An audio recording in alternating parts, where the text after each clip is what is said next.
And we are live in Miami. I'm David Porter with Washington Elite. We're at the Miami Bitmain Summit for the World's Digital Mining Summit. Having a fantastic time. I found Alex Mangum. How are you, Alex? I'm doing great. I'm happy to be here. I love Miami, and any chance I can get, I'm coming. Fantastic. He's with Olson Law. And they'll be doing taxes for your digital currencies. Something everybody's cautious about, and we need to be, of course. Lots of things happening. Jurisdictions coming out over the last few years and the next few years. So what brings you here to the conference? So we're here. We started the company pretty recently, and our goal is to provide value to Bitcoin miners almost exclusively, even though our first process that we can do for people is R&D tax credit identification, because most companies are not properly identifying R&D tax credits and what qualifies for that. So the first thing we can do is help people identify that, help mitigate their tax liabilities and bring that down, represent them and provide them defense through opinion letters.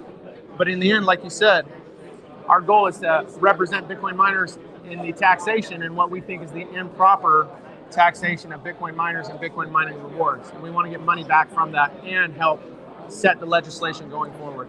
Very cool. And so have you guys taken on any clients so far? We do have some clients on. We do have some things we're doing, but we're in pretty early stages.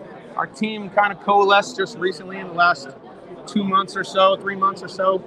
And I would say I think it's one of the coolest companies I've ever seen started, because usually a company is, they raise capital, they hire people, they get investors, things like that. But I think one of the coolest things a company can do is a true equity startup, meaning, hey, you join a company with me, you join a company with me. We all take an equity in the company. We all bring our individual skills and experiences that we have that are very specific to the table. And so people say, well, how much money have you raised? And I say, well, think about it this way. What is my salary? What would it cost to hire me? What would it cost to hire our Harvard lawyer? What would it cost to hire our accountants and CPAs? And how many hours a week? Bill those out an hour. Okay, we're at a $15 to $20 million valuation right now, but we haven't raised a thing. So we're just getting started. We're just starting to bring on clients and go after this with a real vengeance, because we feel so strongly about Bitcoin and what Bitcoin can do for the world and is doing for the world. So. Very cool. And did you tell me earlier you have a military background? Yeah. Thank you for your service, U.S. military. My pleasure. Yeah, thank you. Very good. And so what did you do? Was it in the technology space? So it's funny. I started out as a mechanic, a guy covered in oil, a guy covered in gasoline as an aircraft mechanic. I got good at that. I became an aircrew member doing search and rescue. I got good at that. I got specialized in composites and composite repair. I decided I wanted to do something else, so I left the Coast Guard and went and studied aerospace engineering. That's my main degree. But then I got into composite aircraft R&D, rapid prototyping at one of the premier R&D aviation companies, Scaled Composites. If you're in the industry, you know them. If you're not, you don't know. But they really are like. So I've worked for Honeywell, I've worked for Northrop, I've worked for Scaled, I've worked for L3 Harris currently as my kind of full-time job. This is my passion. And so I just kind of stepped up the ladder in different skills within aerospace and aviation. And then one day I got Bitcoin. I got Orange Pill. Yeah. And there was no turning back. I knew I wanted to work in this industry. So it's been like a pivot.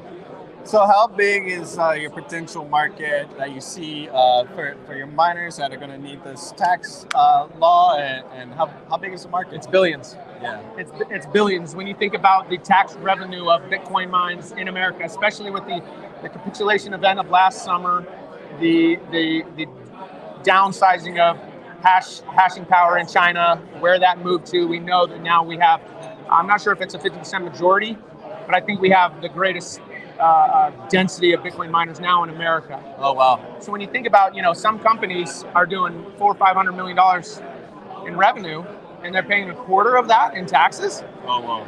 And they're taxed at the inception, at the reward, at the market rate. Yeah. They're taxed on that. So there are hundreds of millions of dollars on the table that are accessible. and that doesn't include the R&D tax credits that we're trying to get. Add another 100 million in there or something like that. But it's a big market, and we really feel that what's on record already is almost de facto legislation. It's not, but we know where all the agencies stand. We know where all the government representatives stand on it. Bitcoin is a commodity. We feel that. So okay, then let's settle this now and stop inappropriately taxing us. Yeah, right. With taxation without representation.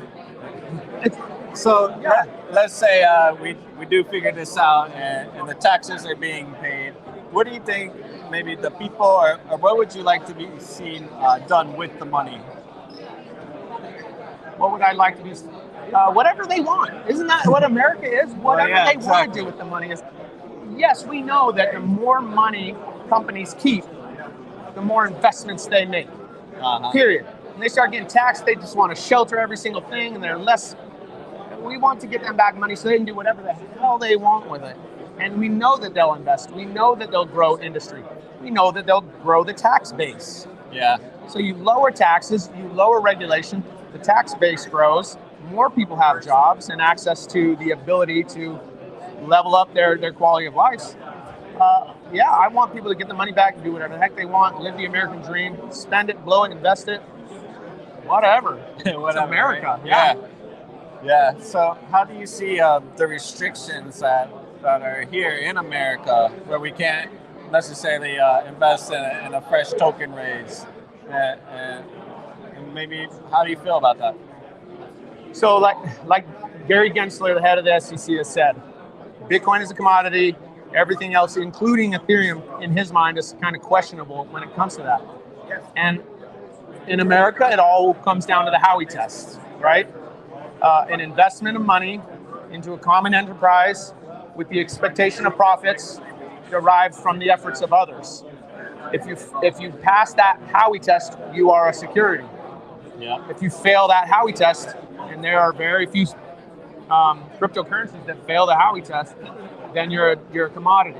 Yeah. So how do I feel about the taxation of it and the legalities? Taxation and the legalities and the restrictions. Unfortunately, I wish there was less restriction, because I want people to make their decisions. Yeah. I want there to be risk. And if you want to make that decision, go. So I want less regulation. However, we know there's shitcoins. We know there are rug pulls. Oh, yeah. We see them. You've seen them. You've been in this so much longer than me.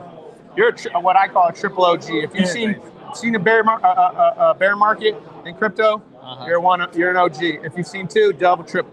Like, you've been around for a long time. So you've seen how people can prey on you. Oh, yeah. So there has to be some protection. Some protection. Like I say, I'm a libertarian, not an anarchist. So we need some rules of the road and laws to protect this. But I want freedom for true businesses to grow and be as lowly restricted as possible in the environment. That's the way I look. Fantastic. So Alex, what do the next few months look like for you? You have a busy schedule? Yeah, because the last 3 weeks I was active duty. Oh, wow. Okay. While I managed my projects with L3 Harris, while I managed this, while I traveled, and while I rebuilt my uncle's porch. Oh, cool, man. Because it was falling apart. So yeah. The next 5 or 6 months, I mean, the world says we're in a bear market for retail. You and I both know, coming to these events, I'm getting emails saying, hey, I have $100 million of capital I need to allocate. Give me 10 projects.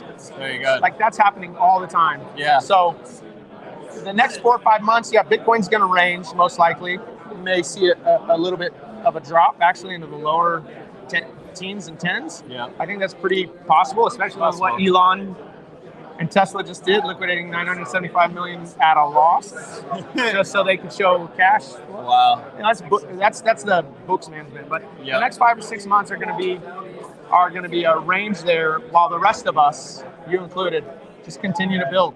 Absolutely.